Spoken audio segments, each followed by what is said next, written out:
देखिए, हिमंता विश्व शर्मा जी को उन्हीं के पार्टी के लोग सीरियस नहीं लेते हैं। मुख्यमंत्री ज़रूर हो गए हैं और उनके ऊपर किस तरीके के गंभीर आरोप थे करप्शन के, वो आपको पता है। कांग्रेस छोड़ करके आपको पता होगा वो फिर भाजपा में चले गए। तो उनकी बातों को इतना सीरियस नहीं लेना चाहिए। उनका कैरेक्टर जो है, ख़ास तौर से उत्तर भारत के अंदर जो चीफ मिनिस्टर आते हैं वो थोड़ा सा बड़ा फ़नी उनका एक कैरेक्टर है। वो कॉमेडी अच्छी करते हैं। हो सकता है आपकी उनका पार्टिसिपेशन जो है वो द कपिल शर्मा शो के अंदर उनको बुलाया जाए। और रही बात वो बच्चा पैदा करने की बात कर रहे हैं, तो भाई वो उन्हीं के आंकड़े, सरकार के आंकड़े जो हैं, जो TFR रेट है पूरे भारत की ऑलरेडी 2 हो चुकी है, आइडल है। अब आप 2 से भी गिराएंगे, क्या करेंगे? या उससे भी कम ले आएंगे?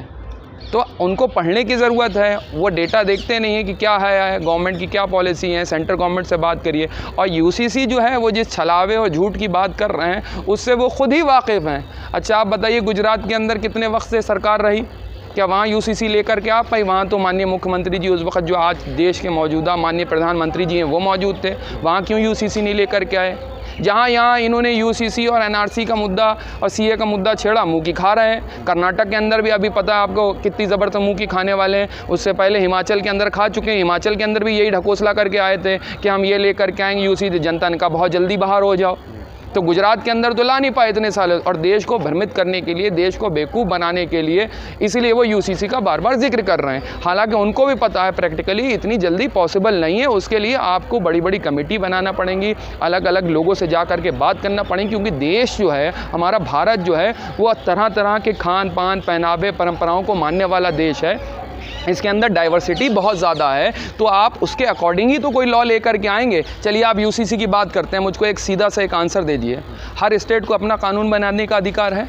बहुत सी जगह पे आप इस चीज़ को ऐसे लीजिए, क्या कहा जाता है UCC के बारे में कि एक देश एक संविधान, यही बोला जाता। तो आप मुझको बताइए, आप देखेंगे हरियाणा के अंदर जो है लीकर अलाउड है, उत्तर प्रदेश के अंदर अलाउड है। उत्तर प्रदेश में भी आप देखेंगे सरकार किसकी है? भारतीय जनता पार्टी के।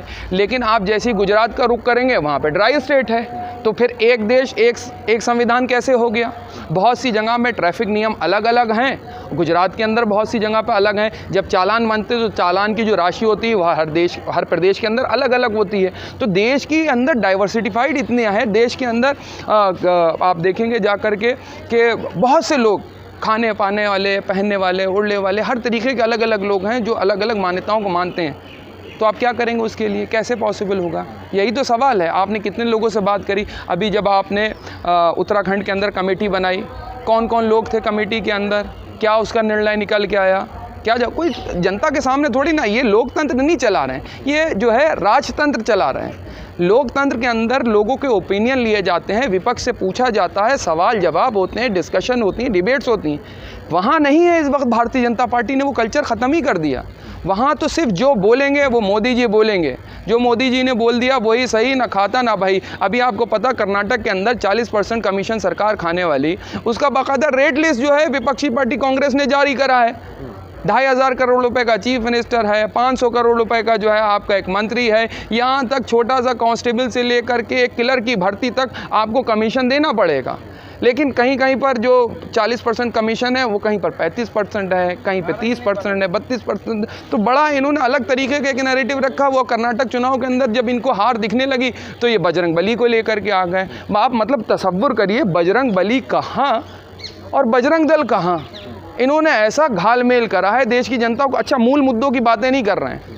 उनसे पूछो महंगाई, वो कहते हैं फलाने मंदिर की तरफ देख लो। उनसे कहो बेरोज़गारी, वो कहते हैं जा कर के देखो हमने मंदिर बनवा दिया। उनसे जैसी कहो कि इतना महंगा गैस का सिलेंडर कैसा हो गया, तुमने देखा हमने कितनी अच्छी मूर्तियाँ बनवा दी। अरे देश को मूल मुद्दों की समस्याओं की तरफ लाइए। जहाँ पर ये नहीं होते हैं वहाँ पर डिवाइड एंड रूल की पॉलिटिक्स करते हैं। वहाँ पर जात से जात को लड़ाएंगे, धर्म से धर्म को लड़ाएंगे। तब के संविधान के अंदर धर्म के नाम पर वोट मांगना, धर्म के नाम पर राजनीति करना एक अपराध है। लेकिन आप देखिए क्या कहते हैं जा कर के कि बटन दबाना तो जो है बजरंग। अरे भैया सब कहते हैं। और उससे पहले आपने, और अच्छा ये ऐसा नहीं इनकी जो स्क्रिप्ट कोई लिख रहा है या जो कोई पिक्चर इनकी लिख रहा है फेक स्टोरी टाइप की, वो भाषा इनकी देखिए। इससे पहले अमित शाह जी की भाषा थी, बटन इतना ज़ोर से दबाना कि शाहीन बाग में करंट लगे। देश के गद्दारों को और क्या करो सालों को, ये भाषा कौन इस्तेमाल कर रहा है? मंत्री। और सुप्रीम कोर्ट क्या कह रहा है?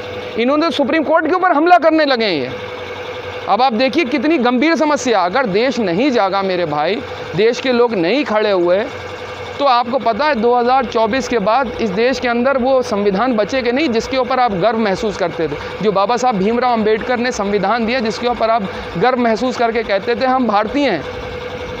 अभी भी देश के अंदर जो समस्याएं हैं उससे भारतीय जनता पार्टी जो है ध्यान भटका रही है। ये टीपू सुल्तान का मुद्दा जो है, तो क्या शिकायत है? देखिए, टीपू सुल्तान का मुद्दा वो बार बार इसलिए याद करते हैं कि टीपू सुल्तान से हो सकता है उनकी कोई रिश्तेदारी रही हो और वो फ़ख्र की बात रही हो, तो अब उसको बोलने में वो हिचक फील करते हैं। जब वो कांग्रेस में थे तो हो सकता बड़ी सेकुलर बातें करते हों और उनके स्टेटमेंट भी बड़े पुराने हैं। पता नहीं कौन सा सदमा लगा या कांग्रेस ने उनको लात मार के बाहर निकाल दिया पार्टी से, उनसे कहा कि तुम्हारे जैसे लोग नहीं चाहिए, बहुत से लोग चले गए। तो उसमें से हो सकता है उनको पीड़ा हो या दर्द हो या तकलीफ़ हो, वो बयान नहीं कर पा रहे हैं। कभी कभार होता है कि आदमी नहीं, तो कभी कभार दूसरों पर एलिगेशन लगाता है, कांग्रेस पे बताने लगते हैं कि राहुल गांधी साहब उनके कुत्ते के साथ खेल रहे तो उनको टाइम नहीं दिया। तो आप बताइए उन्होंने अपना कंपैरिजन किससे करा? मैं तो वो अल्फाज बोल नहीं सकता हूँ। अब उनको इस चीज़ से तकलीफ़ थी, हो सकता है उनको जो है जानवरों से मोहब्बत ना हो, इंसानों से तो मोहब्बत कम नज़र आती, हो सकता है उनको जानवरों से मोहब्बत ना हो, तो हो सकता है नाराज़गी वहाँ पे दिखा रखें।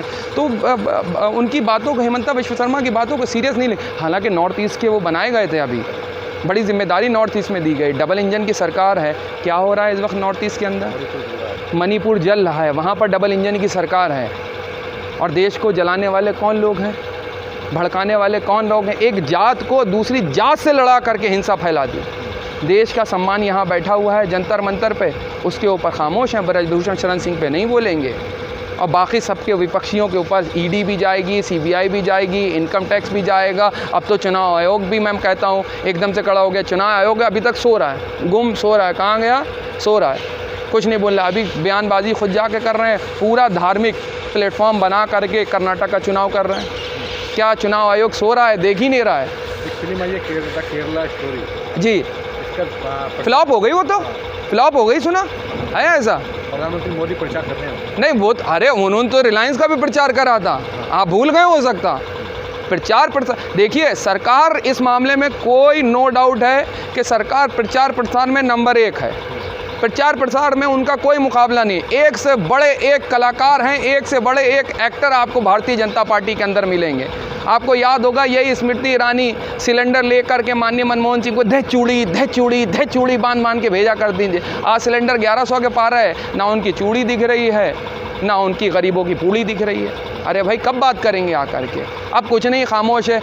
कभी जाके कह देंगे, सिवाय झूठ और प्रोपेगेंडे की मशीन बन गई वो भी। हालांकि उनके अंदर वो कैरेक्टर तो है, उनके अंदर वो कभी कभी उनके अंदर वो जो पुरानी कलाकारी होती है, जो पुराना एक्टर होता है, कहते हैं नहीं एक एक्टर, एक कलाकार कभी मरता नहीं है, तो उनके अंदर वो कलाकारी बार बार जाती है और बार बार झूठ और एक्टिंग की वो क्लासेज जो हैं देश की जनता को देना चाहती हैं। अभी क्या कह दिया उन्होंने?